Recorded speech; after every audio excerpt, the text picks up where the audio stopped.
कैसे आपने मुझे याद किया? तो तुरंत पूछने लगी बुढ़िया, आप कौन है महाराज? बोले मैं यमराज हूं। अभी तो तुम कह रही थी कि मेरी तो यमराज भी नहीं सुनता। अरे मैं यमराज हूं, मैंने सुन ली, बताओ क्या कहना चाहती हो? तुरंत बुढ़िया कहने लगी, अरे मुझे तो कुछ नहीं कहना, मैं तो वैसे ही कह रही थी, अब तुम आ गए हो तो जब मेरी डलिया उठवा दो तो मैं कूड़ा डाल करके आ जाऊं। 1 मिनट में बुढ़िया की भाषा चेंज हो गई। इसलिए इस संसार में कोई कहे कुछ भी, परंतु जब मृत्यु की बात आती है तो कोई भी इतनी जल्दी तैयार नहीं होता। तो भगवान ने भी सोचा कि कहीं दादाजी ने 2-4 महीने का प्रोग्राम कैंसिल कर दिया तो हमारी तो वैसे ही ड्यूटी लग जाएगी। तो भगवान ने कहा कि ठीक है।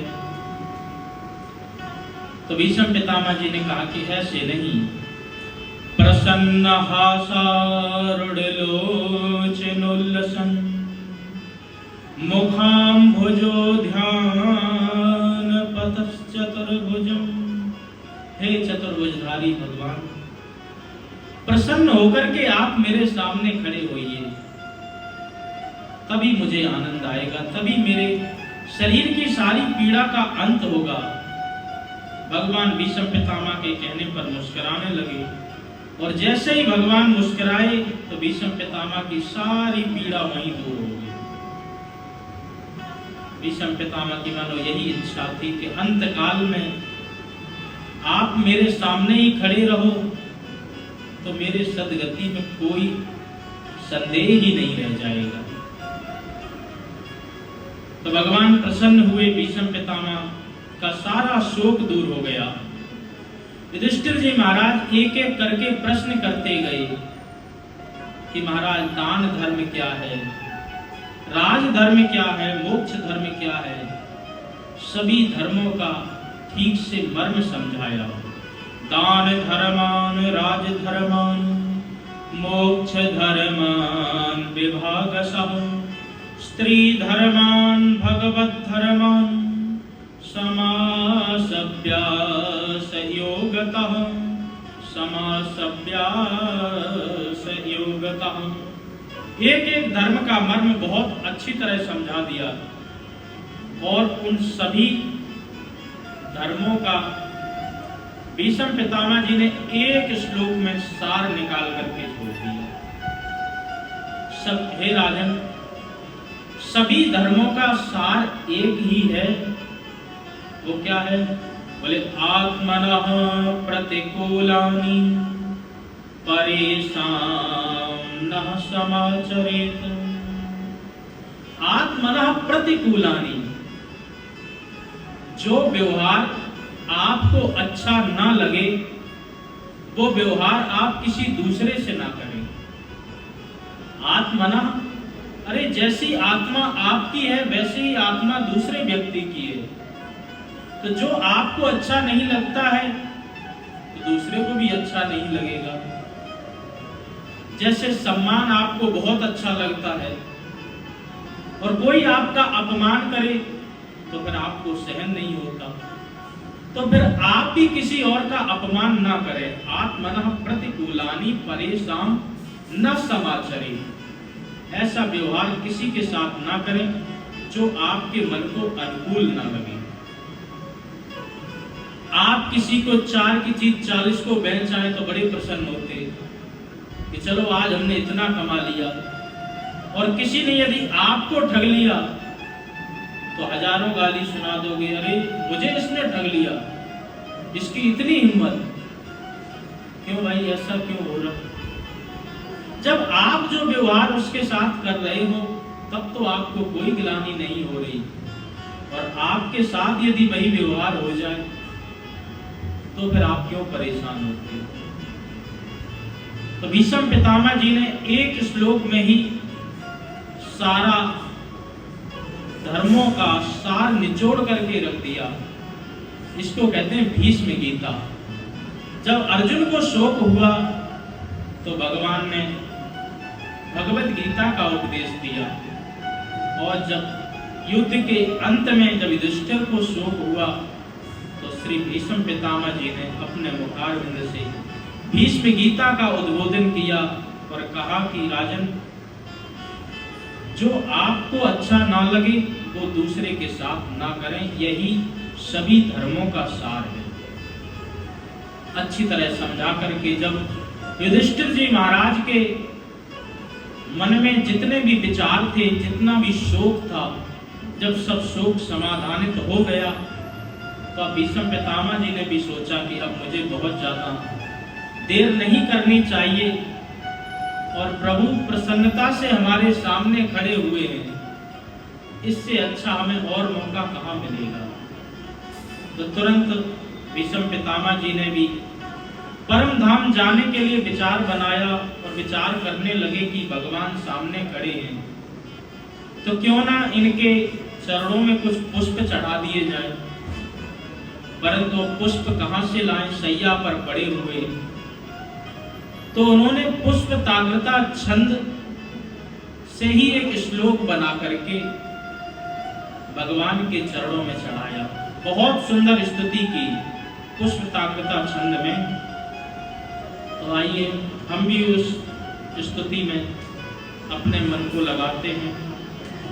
इति मति रूप कल्पिता वितृष्णा भगवती सत्वत पुंगवे विभूनि स्वसुख मुपगति कुचित हरतुम प्रकृति मुपेयुषि यद्भव प्रवाह सखिपदि सख बचो निशाम्य मध्ये निज परयोर बलयोरथम निवेश्य स्थवति परिसेन कायुरक्षा हृदिवति पार्थ सखेरतस्तुमस्तु।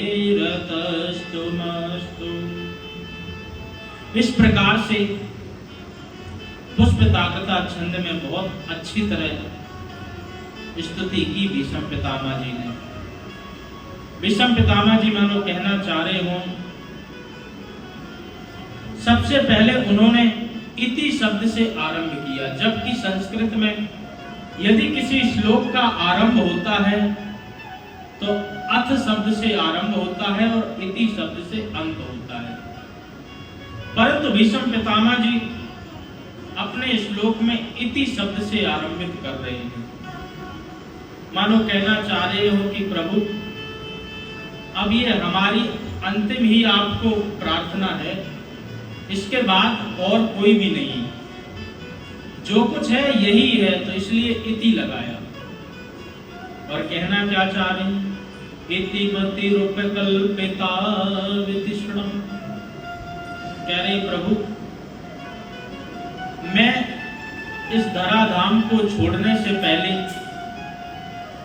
अपनी बेटी का विवाह करना चाहता हूँ, किसी के हाथ में अपनी बेटी का हाथ देना चाहता हूँ, मानो मैं अपनी बेटी के हाथ पीले करवाना चाहता हूँ।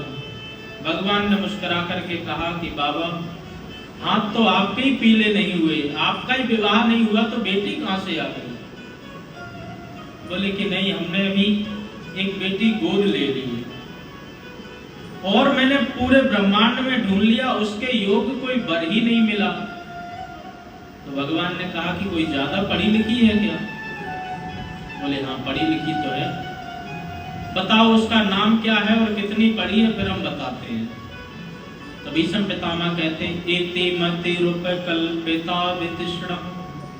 ये जो मेरी मति है यही मेरी पुत्री है, और इस मति को मैं ऐसे योग्य व्यक्ति को देना चाहता हूं कि जो इसके योग्य हो।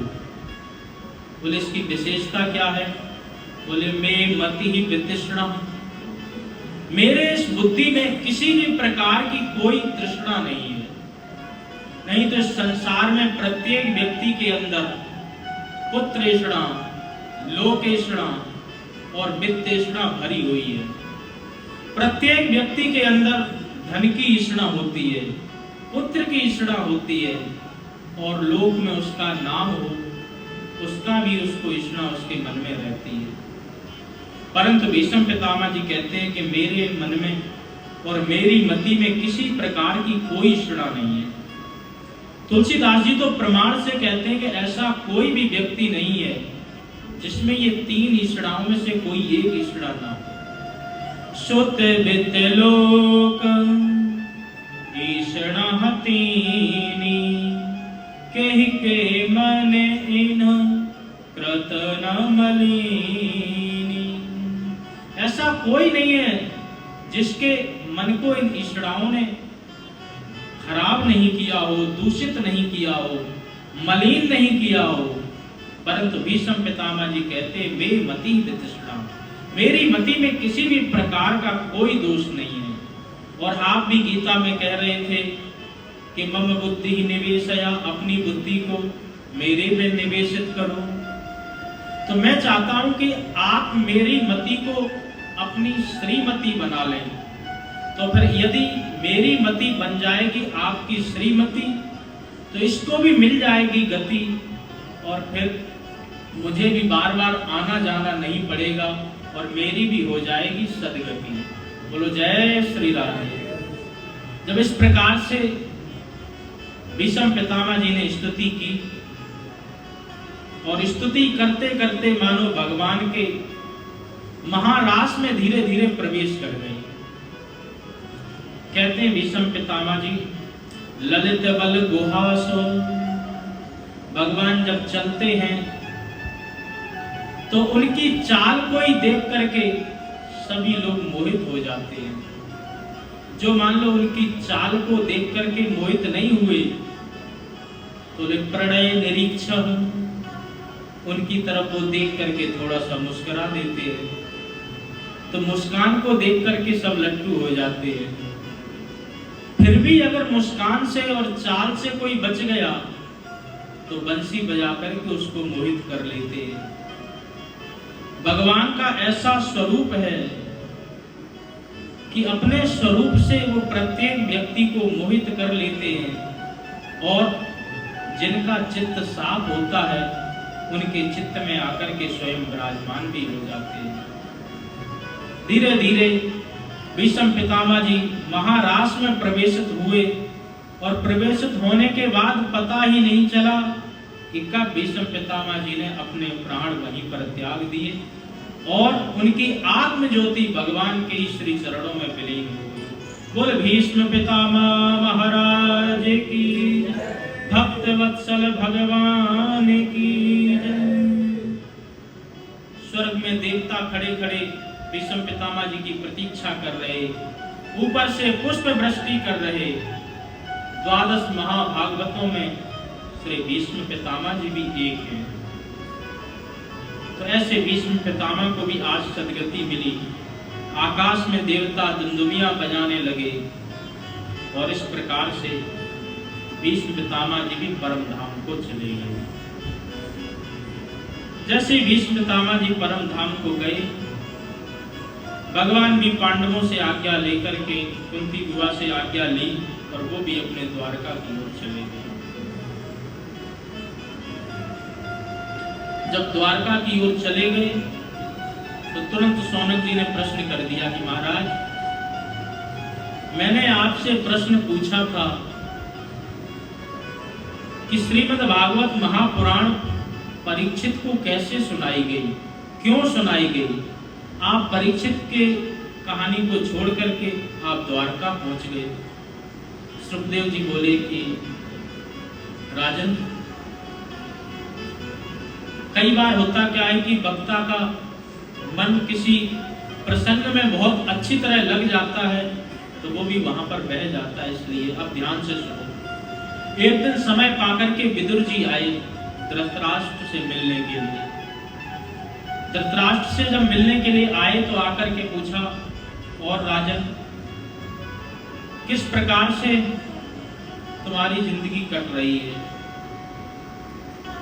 तो जैसे ही विदुर जी आए, आते ही धृतराष्ट्र ने उनकी पदचाप से तुरंत उनको पहचान लिया और कहा कि विदुर, बड़े दिनों में आए हो, मैंने तुम्हारे पदचाप से तुरंत तुम्हें पहचान लिया। तो विदुर ने कहा कि महाराज, मेरे पदचाप से आप मुझे पहचान ले रहे हो, परंतु धीरे धीरे जो काल आपकी तरफ अपनी पदचाप बढ़ाए जा रहा है, उसकी तरफ आपका कोई ध्यान नहीं है।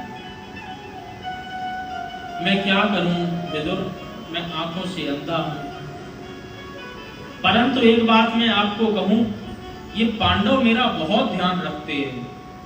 सबसे पहले सुबह उठ करके मेरे को प्रणाम करने के लिए आते हैं, उसके बाद में भोजन की थाली सबसे पहले मेरे पास आती, उसके बाद ये पांडव भोजन करते हैं। विदुर ने कहा कि राजन, थोड़ी बहुत शर्म बची है कि वो भी सब बेंच खाई। अरे जिन पांडवों को मारने के लिए इतने षड्यंत्र कुचक्र रचे और जिन भीम के द्वारा आपके सभी पुत्रों को मार दिया गया, उन्हीं के आज टुकड़ों पर पल रहे हो आप। जरा सी भी तुम्हें शर्म नहीं आती है। भीमापवर्जितम पिंडम मां दत्ते ग्रह पालवत। बहुत जोर से डांट लगाई विदुर जी ने। मां दत्ते ग्रह पालवत। संस्कृत में किसी को गाली दो तो उसको सुनने वाला समझता है कि मेरी बड़ी प्रशंसा हो रही है। ग्रह पालवत शब्द का उपयोग किया। ग्रह पालवत कहते हैं कुत्ते को, जो घर के द्वारा जिसका पालन होता है, ऐसा गृहपाल। और यदि किसी से कहो तो वो समझेगा सुनने वाला कि सारे घर को हम ही पाल रहे, इसलिए हमको गृहपाल कहा जाता है।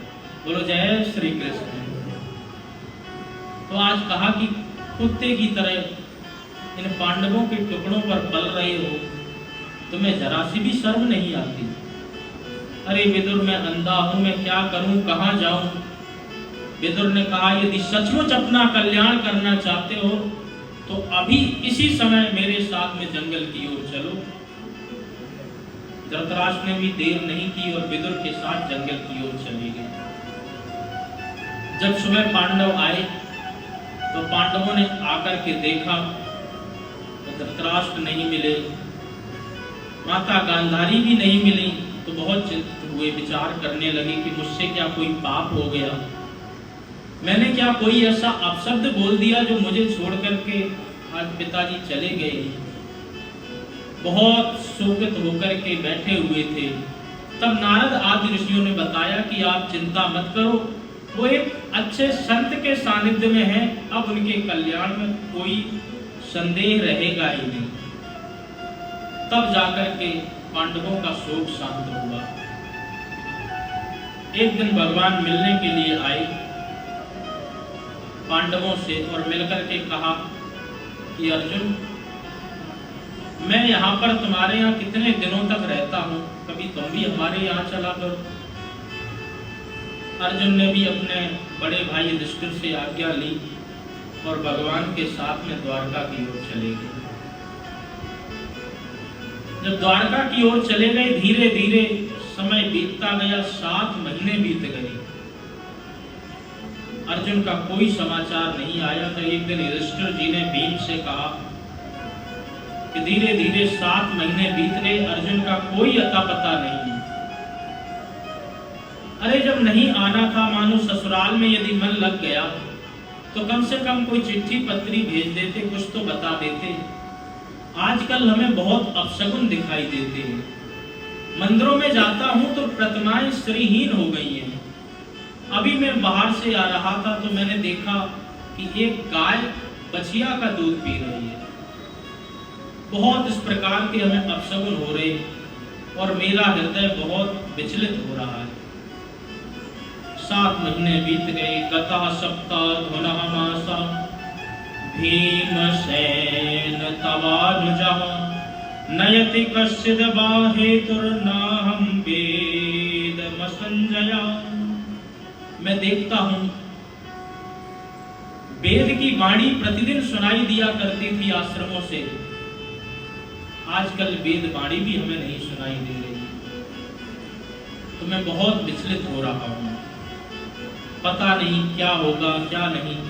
इतनी सब बात कर ही रहे थे कि उसी समय अर्जुन वहां पर पहुंच गए।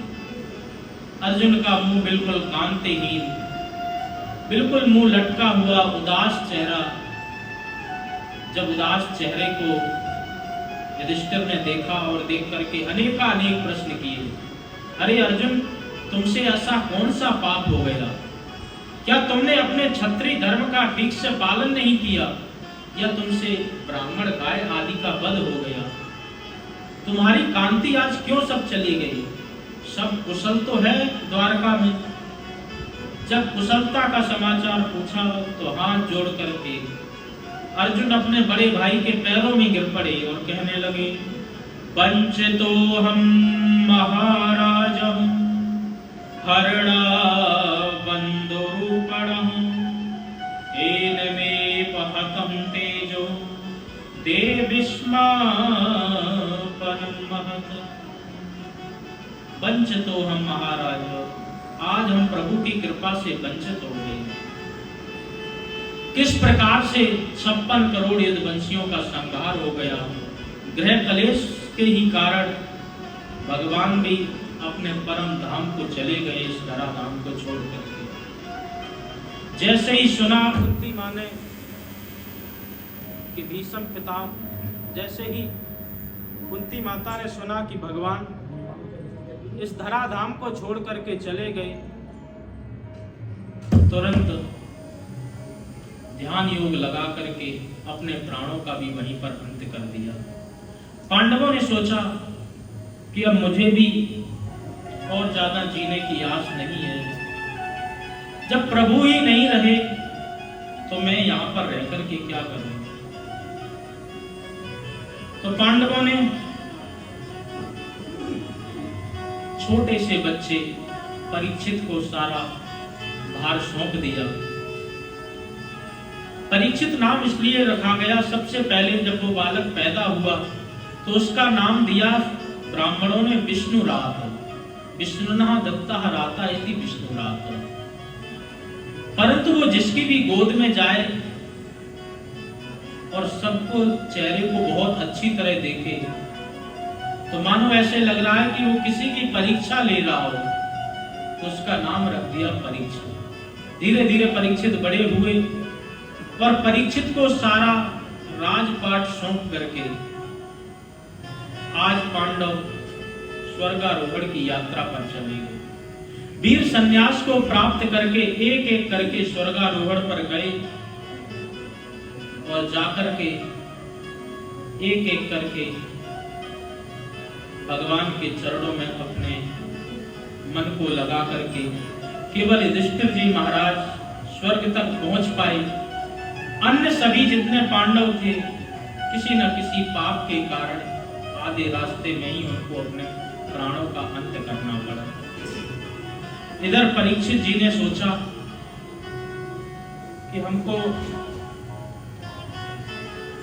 राजपाट सौंप करके हमारे पूर्वज चले गए, जरा जाकर के देखते हैं कि लोग हमारे बारे में क्या कहते हैं क्या नहीं। तो भेष बदल करके जैसे ही परीक्षित महाराज जनता के सामने आए तो वो आपस में बात कर रहे, छोटा सा बच्चा है क्या राजपाट को संभालेगा।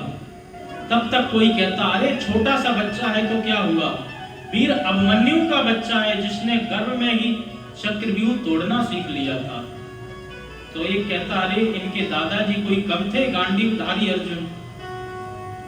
इस प्रकार से सभी लोग बातें कर रहे थे।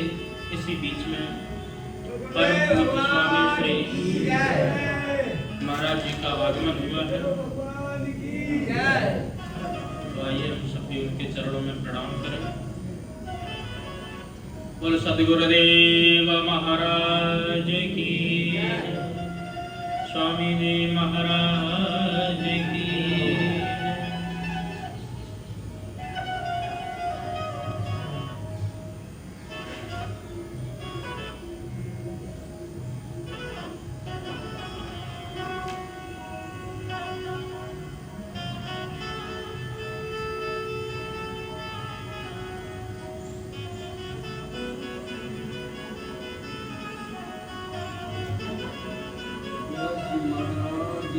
बोलो व्यास महाराज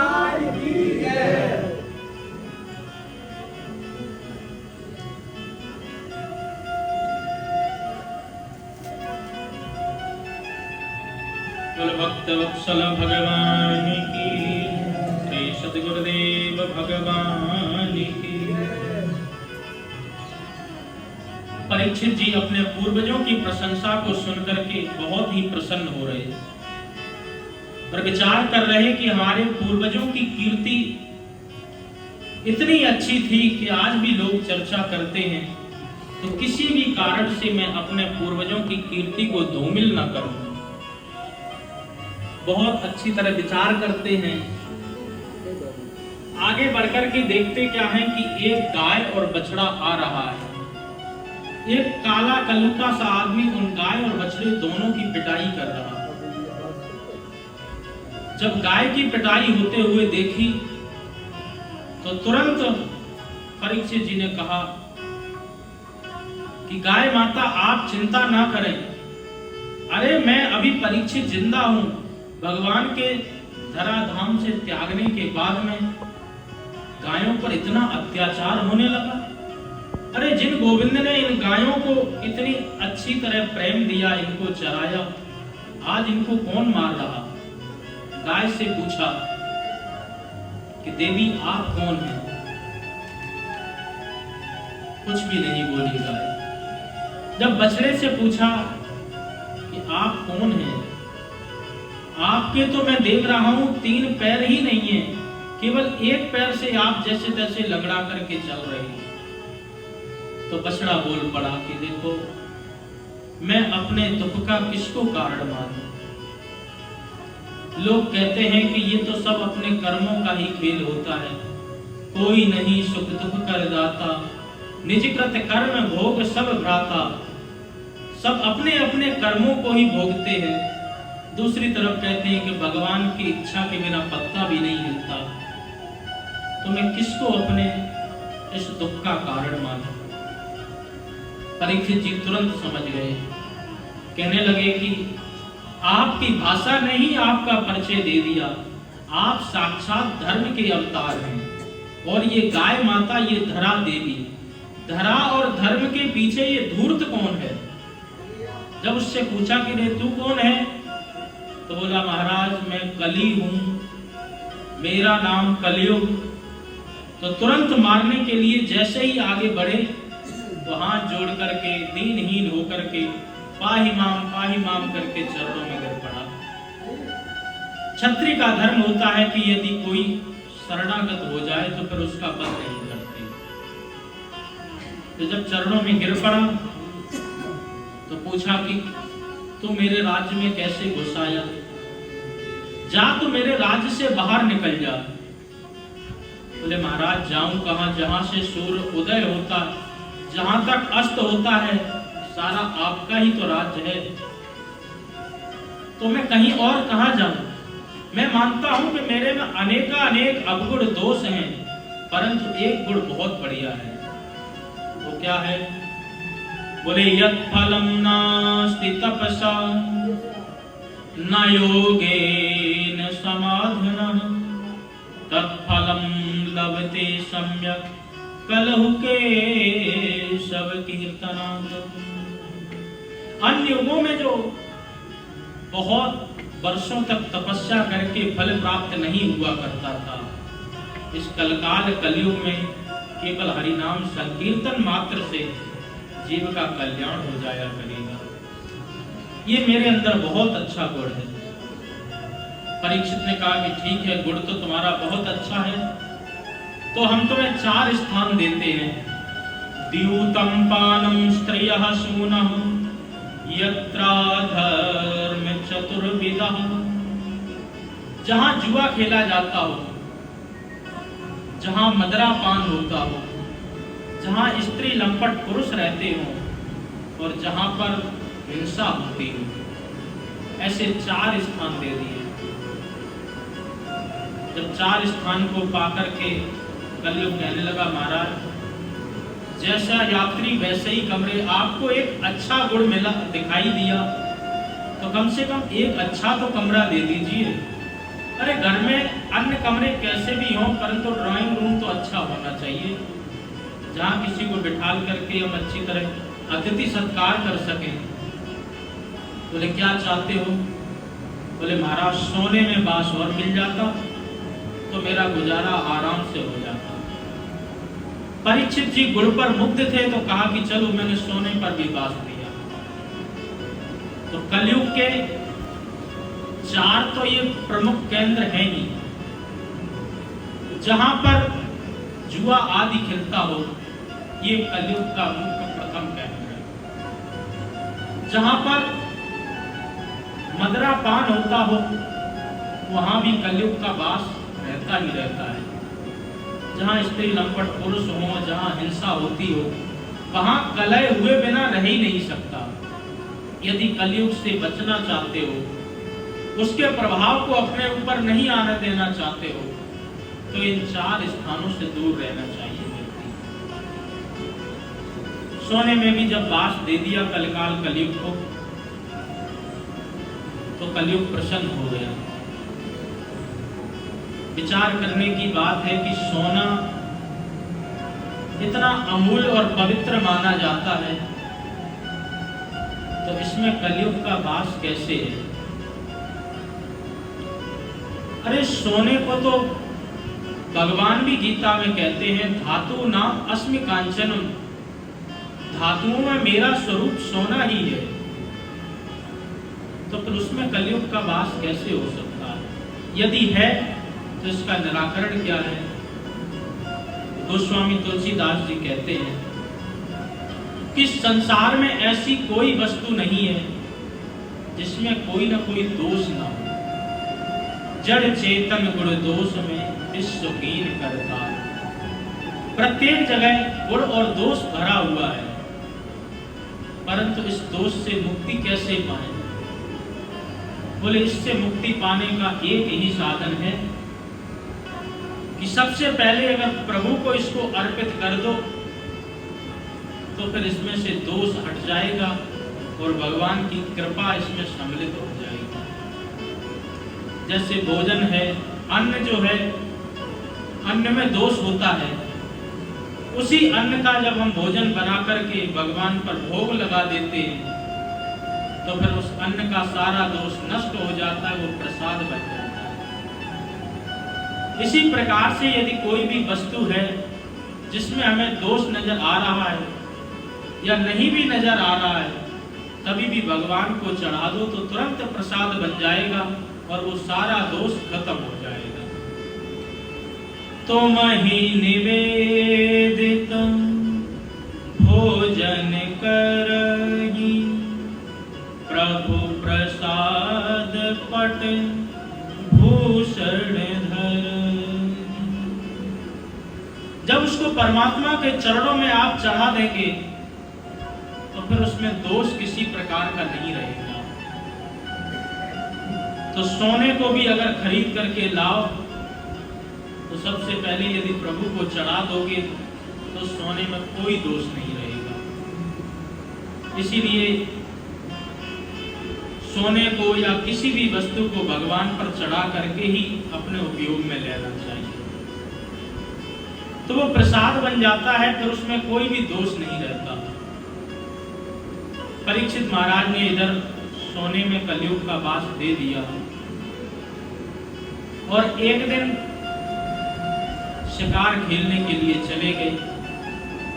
शिकार खेलते खेलते जंगल में जाकर के जब भटक गए, देखा भूख प्यास से बहुत पीड़ित। एक उनको कुटिया दिखाई दी। जब कुटिया दिखाई दी तो देखने लगे, बहुत जोर से आवाज लगाई। कोई भी जब कुटिया से बाहर नहीं आया तो दरवाजा खोल करके अंदर ही चले गए। अंदर जाकर के देखा तो एक ऋषि आंख बंद करे हुए समाधि में बैठे। परीक्षित ने सोचा कि ये झूठ मूठ की आंख बंद करे हुए बैठा है कि राजा आया है, राजा की किसी भी प्रकार से सेवा नहीं करनी पड़े, उसका अतिथि सत्कार नहीं करना पड़े, इसलिए इसने आंख बंद कर ली और आंख बंद करके ये बैठ गया। इसकी परीक्षा ली जाए। अरे जब नाम ही उनका परीक्षित है तो परीक्षा लेने का स्वभाव हमेशा उनके मन में बना रहता था। तो परीक्षा कैसे ली जाए, तो वहीं पर मरा हुआ सांप नजर आ गया। तीर से उठा करके मरा हुआ सांप जब समीप ऋषि के गले में डाल दिया, परंतु समीप ऋषि की समाधि तो सच्ची समाधि थी, उनको अपने देह का ही कोई भान नहीं था, तो इसलिए वो तो वैसे ही बैठे रहे। इधर राजा मरा हुआ सांप डाल करके उस कुटिया से बाहर चला आया। वहीं पर एक खड़ा हुआ बालक था, तो उसने ये सब देखा और देख करके समीप ऋषि के पुत्र श्रृंगी ऋषि को सारी घटना बता दी। श्रृंगी ऋषि कौशिकी नदी में वहीं पर स्नान कर रहे थे, और जैसे ही सारी बात बताई तो तुरंत श्रृंगी ऋषि क्रोधित हो गए, और क्रोधित होकर के राजा परीक्षित को भयंकर श्राप दे डाला। इति लंघित मर्यादा तक्षका सप्तमे हनि दक्षयति स्म कुलांगारं चोदतो मे तदद्रुहम् चोदतो मे तदद्रुहम्। तुरंत हाथ में जल लेकर के श्राप दे डाला कि हे कुलांगार दुष्ट, तेरे पूर्वजों ने संतों के रज को सदा माथे से लगाया, आज तूने मरे हुए सांप को डाल करके मेरे पिता का अपमान किया। जा, मैं तुझे श्राप देता हूं कि आज से ठीक 7वें दिन तक्षक नाग तुझे डसेगा और उसी से तेरी मृत्यु हो जाएगी। भयंकर श्राप दे दिया। बाघ वज्र विसर्जहा, वाणी का बाघ वज्र छोड़ दिया। ब्राह्मणों का जो तेज तप होता है वो वाणी में होती है, और क्षत्रियों की जो शक्ति होती वो बाणों में होती है। और ब्राह्मणों का जो ब्राह्मण लोग होते हैं उनके वाणी में शक्ति आती कब है? बोले जब वो त्रिकाल संध्या करके गायत्री को अच्छी तरह जपते हैं, और जब उन गायत्री को सिद्ध कर लेते हैं तो जो मुख से कहें वही पत्थर के लिए हो जाते हैं। तो इस प्रकार से बाघ वज्र देकर के जहां पर समीप ऋषि तपस्या में लीन थे, वहीं पर आकर के मुक्त कंठ होकर के जोर जोर से वो बालक रोने लगा। उसके रुदन सुनकर के जैसे ही समीप ऋषि की समाधि खुली तो खुल करके पूछने लगे कि बेटा क्यों रो रहे हो, क्या बात हो गई? बोले पिताजी, आपका इस राजा ने अपमान किया और मैंने इसको श्राप दे दिया। जैसे ही समीप ऋषि को पता चला तो कहने लगे बेटा तुमने बहुत गलत किया। अब इस भारत भूमि को इस प्रकार से धर्मपरायण राजा कभी नहीं प्राप्त होगा। अब तो जितने भी राजा मिलेंगे सब धर्मनिरपेक्ष ही मिलेंगे, धर्म से किसी का कोई लेना देना नहीं होगा। प्राय अपने ही मनमाने आचरण करेंगे, अपने ही पेट भरने के लिए सारे राजा दिन रात लगे रहेंगे, धर्म पर किसी का ध्यान नहीं जाएगा। चलो अब तुमने उनको श्राप तो दे दिया, जाकर के उस राजा को सूचित भी तो किया जाए, कम से कम उसको पता तो चले। एक शिष्य को भेजा और भेज करके कहा कि इस प्रकार से आपको श्राप मिल चुका है, आज से ठीक 7वें दिन आपकी मृत्यु हो जाएगी। परीक्षित गिलानी में भर गए और विचार करने लगे, अहो मया नीच मनाकृत कार्यम निरागसी ब्राह्मण गूढ़ शेष तेजी। मैं इतना अधम हूँ, इतना नीच हूँ, मुझसे ये इस प्रकार का कृत्य कैसे हो गया? मैंने कैसे उस दिव्य संत के प्रति अपराध कर दिया? तुरंत इतनी आत्मग्लानि हुई कि सर्वस्व त्याग करके सब कुछ छोड़ करके सुखताल की शरण ले ली और वहीं सुखतीर्थ में जाकर के बैठ गए। जब सुखतीर्थ में जाकर के बैठ गए तो जब सभी संतों को पता चला तो एक एक करके संत वहां पर आए। अत्रि, वशिष्ठ, पराशर, भृगु, परशुराम, विश्वामित्र अनेक संत आए और आकर के राजा से समझाने लगे, राजा को कहने लगे कि आपको कुछ न कुछ ऐसा कर्म करना चाहिए जिससे आपका कल्याण हो सके, क्योंकि आपको श्राप मिल चुका है। तो श्राप के वशीभूत होकर के आप कहीं किसी तरीके से पतित न हो जाएं, इसलिए कोई ना कोई काम करें। सबसे हाथ जोड़ करके एक ही प्रश्न करते हैं, म्रियमाण किम कर्तव्या, मुझ जैसे मरण धर्मा को क्या कर्म करना चाहिए। ये सब प्रश्न कर ही रहे थे कि देखते ही देखते तत्रा भवत भगवान व्यास पुत्रो यदच्छ्रयागा मटमानो नवेक्ष अलिक्षलिंगो निज लाभ तुष्टो व्रतश्च बालैरवधूतवेशः। देखते ही देखते उन ऋषि मुनियों के बीच में साक्षात श्री सुखदेव भगवान ही प्रकट हो गए। सुखदेव भगवान आ रहे हैं। तत्रा भवत भगवान व्यास पुत्रो, ये व्यास जी के पुत्र हैं और आज भगवान के रूप में ही परीक्षित का उद्धार करने के लिए वहां पर आए। पहले जब परीक्षित को अश्वत्थामा के द्वारा जब ब्रह्मास्त्र से संधान किया गया तो भगवान तुरंत गदा लेकर के बचाने के लिए दौड़े, क्योंकि शस्त्र की काट शस्त्र से ही होती है। और आज जब ब्राह्मण ने श्राप दिया तो वाणी की काट वाणी से करने के लिए श्री सुखदेव जी महाराज शास्त्र को लेकर के वहां पर गए। जैसे श्री सुखदेव जी महाराज आ रहे रास्ते में सभी जितनी स्त्रियां उनके रूप को देख करके मुग्ध हो रही, बच्चे भी उनको देख करके आनंदित हो रहे। कोई कह रहा देखो नागा बाबा जा रहा है, धीरे धीरे पीछे कोई उन पर धूल फेंक देता है, कोई उनका उपहास उड़ाता है, परंतु उनको किसी प्रकार का कोई ना तो हर्ष होता है ना शोक होता है, क्योंकि अलिक्ष लिंगो निज लाभ दुष्टो, उनको तो लिंग का भेद ही पता नहीं है कि कौन स्त्री है कौन पुरुष है। वो तो सदा ब्रह्म में ही रमण करते हैं, ब्रह्म का ही चिंतन करते हैं, इसलिए उनको किसी भी प्रकार का कोई भी कुछ फर्क ही नहीं पड़ रहा। जैसे ही धीरे धीरे परीक्षित के सामने पहुंचे तो जितने बड़े बड़े ऋषि थे सब खड़े होकर के हाथ जोड़ करके उनको प्रणाम करने लगे। परीक्षित ने भी सोचा कि बहुत बड़े कोई दिव्य संत आए, तो परीक्षित ने भी हाथ जोड़ करके उनका पूजन अर्चन बंदन किया। और पूजन अर्चन बंदन करने के बाद उनको आसन दिया। ऐसा संस्मरण पुंसः सत्या सुद्यन्ति वैग्रह, हाथ जोड़ करके कहने लगे कि आज मेरे धन्य भाग कि मैं आपके चरणों का पूजन कर रहा हूं। आपके दर्शन मात्र से ही जीवों के समस्त पाप ताप नष्ट हो जाते हैं।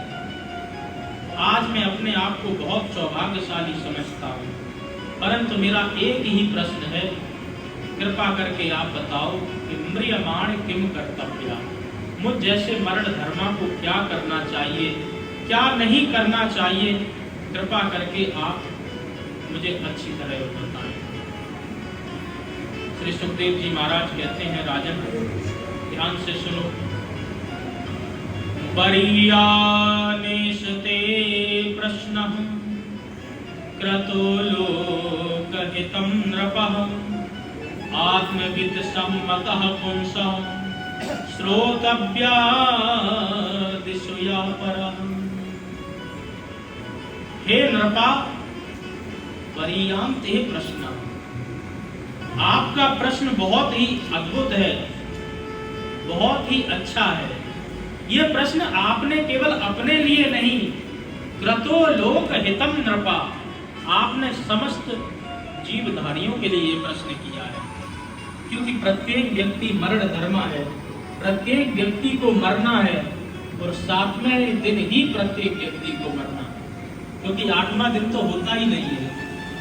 रविवार से लेकर के शनिवार तक 7 ही दिन होते हैं, 8वां दिन नहीं होता, तो इन्हीं 7 दिनों में सबको मरना होता है। तुमने बहुत अच्छा प्रश्न किया। अब ध्यान से सुनो। इस संसार में कहते कि उन्हें भी कभी मरना पड़ेगा। सिर्फ और सिर्फ इन गोरख धंधों में ही लगे रहते हैं, किसी बात का कोई विचार नहीं करते। दिन भर तो खर्राटे बजा करके खूब सोते हैं और रात भर तो खर्राटे बजा करके सोते हैं और दिन में इन्हीं गोरख धंधों में लगे रहते हैं। इसका उसका पेट भरना, परिवार का कैसे काम चले, मरना पड़ेगा, इस पर तो कभी विचार ही नहीं करते। निद्रिया ह्रियते नक्तम विवाहे न चवाभयं देवाचार्थे हयः राजन् कुटुंब भरणे नवः। केवल कुटुंब भरने के लिए ही अपना समय बर्बाद कर देते। ऐसा नहीं है कि उनको पता नहीं कि उनको मरना पड़ेगा। आए दिन संसार में लोगों को मरते हुए तो देख ही रहे हैं। पश्चन नपि न पश्यति, फिर भी देखते हुए भी ध्यान नहीं देते। अरे देख नहीं रहे हैं, खुद ही अपने कंधे पर रख करके उन्हें ठिकाने लगाने के लिए ले जाते हैं, परंतु फिर भी विचार नहीं करते हैं। केवल यही सोचते रहते हैं कि जब होगा तब देखा जाएगा। हम सब लोगों की स्थिति बिल्ली जब झपट्टा मारती है कबूतर पर, तो उसी कबूतर जैसी बन गई। कबूतर अपनी आंख बंद करके बैठ जाता है और विचार करता अब कोई भी खतरे की बात नहीं है। बिल्ली आती और झपट्टा मार करके उसको तुरंत वहीं पर मार देती है। इसी प्रकार से काल आएगा एक दिन और आकर के हमें खा जाएगा और हम इस बात पर विचार ही नहीं करें। हे राजन, यदि सचमुच का कल्याण करना चाहते हो तो दो बातों का विशेष ध्यान रखो। सबसे पहले तो परमात्मा के चरणों में अपने मन को लगाओ और दूसरा मृत्यु के बारे में विचार करो। जो व्यक्ति मृत्यु के बारे में विचार करेगा तो वही व्यक्ति मृत्यु के भय से बचने के लिए कोई ना कोई कार्य भी करेगा। और जो परमात्मा के चरणों में लग जाएगा फिर उसको मृत्यु का भय कैसा। तो यदि मृत्यु के भय से बचना चाहते हो तो दो बातों का ध्यान दो। दो बातन को याद रखो, जो चाहस कल्याण, नारायण एक मौत को, दूजे श्री भगवान। एक मृत्यु को याद रखो और एक भगवान को। इन गोरख धंधों से कुछ नहीं होगा। जितना भी आप इस धन को कमाते हो, ये धन आपका कुछ भी साथ नहीं जाएगा। जब परलोक की यात्रा पर आपको जाना पड़ेगा तो सब कुछ आपको यहीं छोड़ना होगा। कुछ भी आप साथ में लेकर के नहीं जा सकते। धनानि भूमौ पशविश्च गोष्ठे, नारी गृहद्वार जना श्मशाने, देहश्चितायां परलोक मार्गे, धर्मानुगो गच्छति जीव एकः। जब व्यक्ति संसार से जाता है तो कुछ भी साथ नहीं होता। धनानि भूमौ, जो कुछ आपने धन अभी तक कमाया है वो सब यही भूमि पर ही रह जाएगा। पहले लोग भूमि में धन को गाड़ दिया करते थे, आज बैंकों में डाल देते हैं। चाहे आप बैंकों में डालो या फिर भूमि में गाड़ दो, वो धन यहीं पर पड़ा रह जाएगा। पशुविश्च गोष्ठे, जो पशुपालन आदि किया करते थे, गाय बैल घोड़े हाथी आदि, वो भी सब गोष्ठ में ही बंधे रह जाते थे। वो भी नहीं जाएंगे, वो भी वहीं पर बंधे रह जाएंगे। बोले अच्छा, तो नारी तो कम से कम जाएगी। बोले नारी जाएगी बहुत थोड़ी से रास्ते तक। कहाँ तक? बोले नारी गृहद्वार, वो भी घर के द्वारे तक ही जाएगी, उसके बाद उसको आगे नहीं जाने दिया जाएगा। अरे हमने इतना बड़ा परिवार बनाया है, परिवार तो जाएगा। बोले परिवार थोड़ा सा और आगे चला जाएगा। जनः शमशाने, वो शमशान घाट तक चला जाएगा। चलो नारी नहीं जा रही, परिवार नहीं जा रही, अरे शरीर को खिला पिला करके मैंने इतना हष्ट पुष्ट बनाया, ये शरीर तो जरूर हमारे साथ जाएगा। बोले देहश्चितायाम परलोक मार्गे धर्मानुगो गच्छति जीव एकम। बोले जब उस परलोक की यात्रा पर जाना होगा तो ये देह भी चिता में भस्म हो जाएगी, ये भी तुम्हारे पास में नहीं जाएगी। तो क्या जाएगा? धर्मानुगो गच्छति जीव एका, केवल और केवल धर्म ही आपके साथ जाएगा। और धर्म में केवल धर्म ही नहीं, अधर्म भी आपके साथ जाएगा। अच्छे ही किए हुए काम नहीं, बुरे वाले भी आपके ही साथ जाएंगे और उन्हीं के अनुसार आपको फल प्राप्त होगा। न हाथी जाएंगे न घोड़े जाएंगे, चतुरंगड़ी सेना यही खड़ी रह जाएगी। स्त्रियां जाएगी दरवाजे तक, परिवार जाएगा शमशान घाट तक, पुत्र जाएगा अग्निदान तक, सब यहीं पड़ा रह जाएगा। यश अपयश ही जाएगा जो लोक लोकांतर में अमर कीर्ति फैलाएगा, इसके अलावा कुछ भी नहीं जाएगा। तो इसलिए इन सब बातों पर विचार करें, बहुत ज्यादा धन कमाने के चक्कर में नहीं पड़े रहे। तो क्या करें? बोले यदि मृत्यु के भय से बचना चाहते हो तो मृत्यु के मालिक से अपना संबंध बनाओ। और मृत्यु के मालिक कौन है? बोले परमात्मा। भगवान कहते हैं मद भयाति पाति पातोयम सूर्यस्तपति मद भयात वर्षतेन्द्रो देहत्यग्नि मृत्युश्चरते मत भयात। हे राजन, ये मृत्यु भगवान के भय से चलती है, भगवान के इशारे पर ये नाचती है। अगर मृत्यु काल है तो परमात्मा महाकाल है।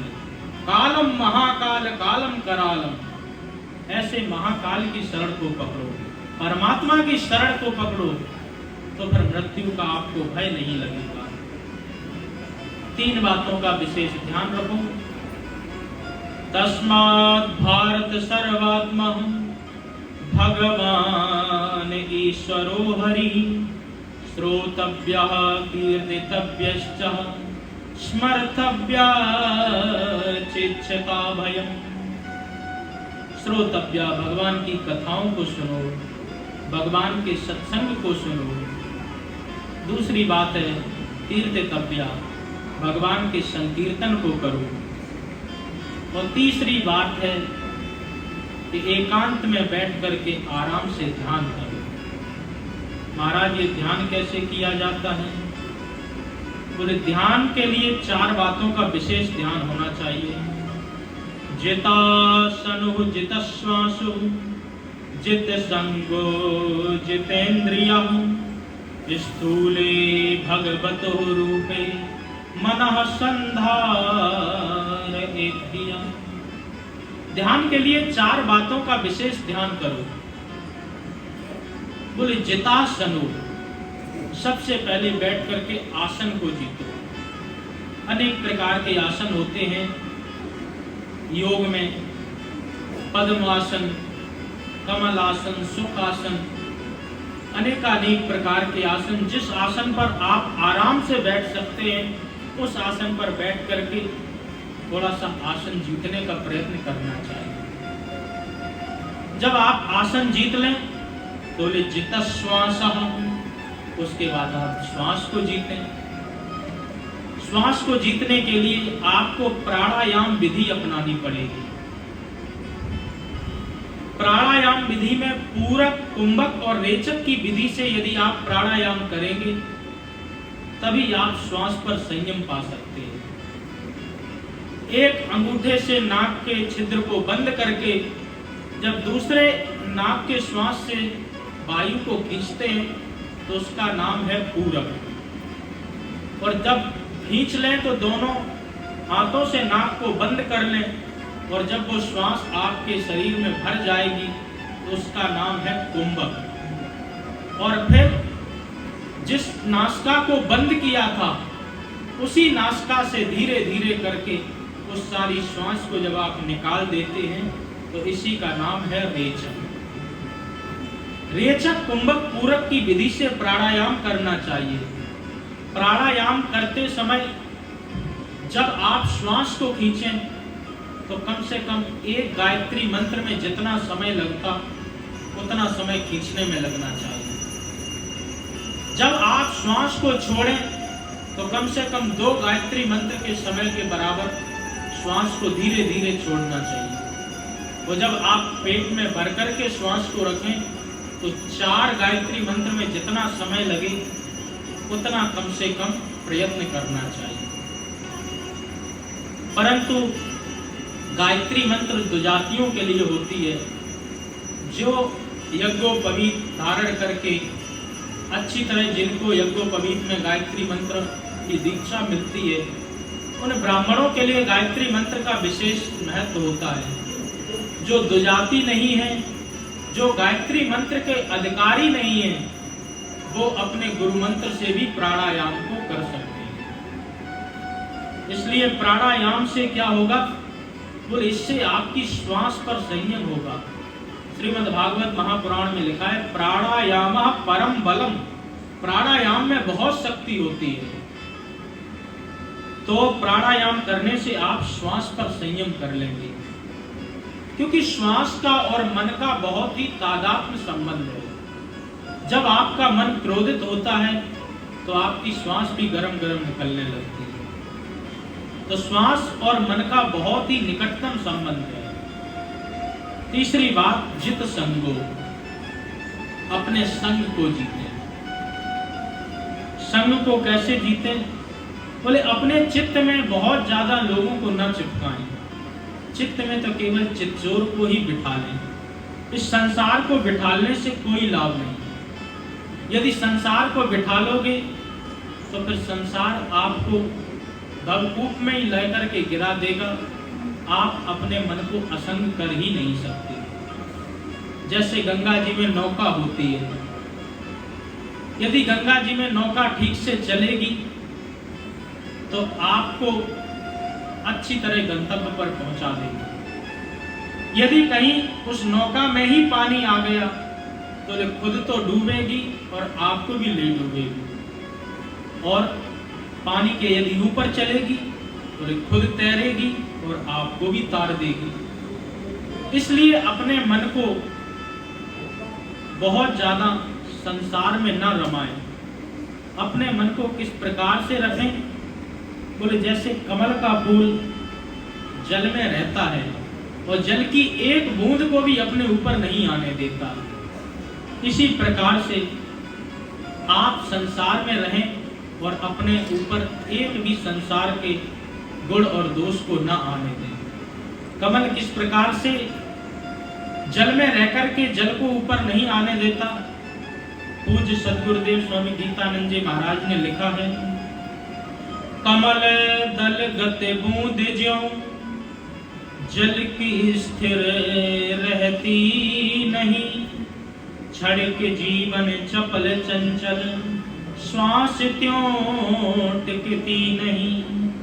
ऐसे क्षणिक जीवन का सत्संग ही आधार है, जो तुझे संसार सागर से लगा बेपार है, जो तुझे संसार सागर से लगा बेपार है।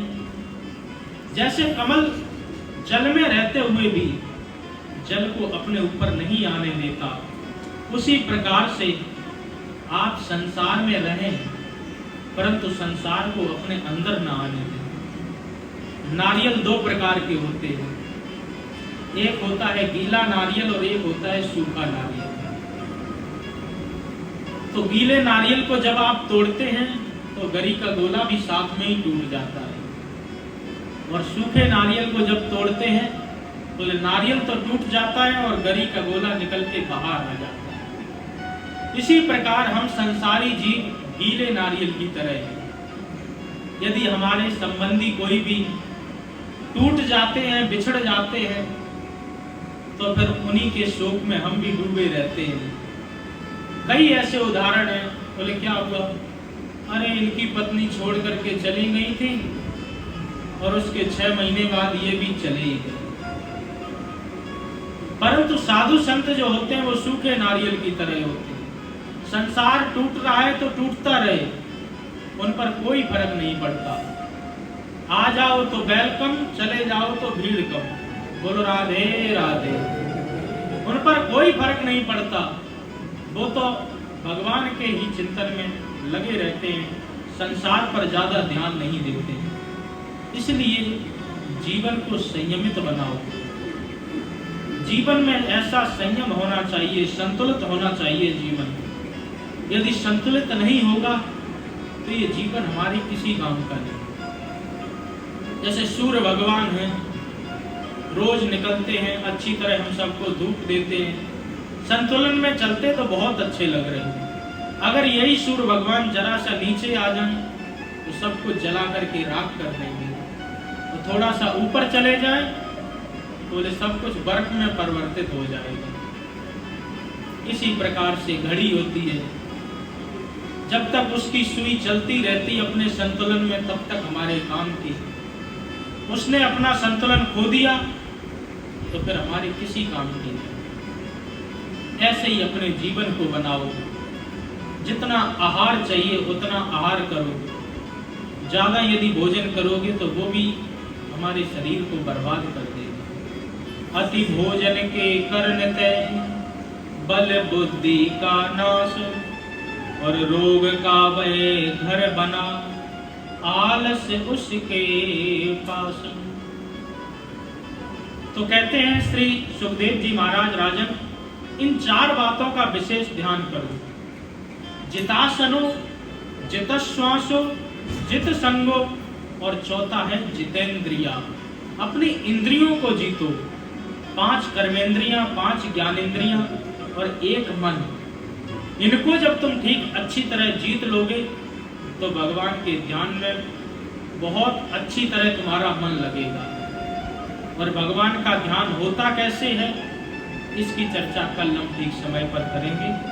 अभी आप सबके भोजन का, प्रसाद का समय हो रहा, तो मैं अपनी वाणी को जय घोष के साथ यहीं पर विश्राम देता हूँ। बोल वृंदावन बिहारी लाल की, श्री सद्गुरुदेव महाराज की, सच्चिदानंद भगवान की, श्री राधा रानी सरकार की, पूज्य चरण सद्गुरुदेव स्वामी श्री गीतानंद जी महाराज की, परम पूज्य स्वामी श्री अवशेषानंद जी महाराज की, समस्त संत महापुरुषों की, समस्त भगवत चरणानुरागी भक्त वृंदों की,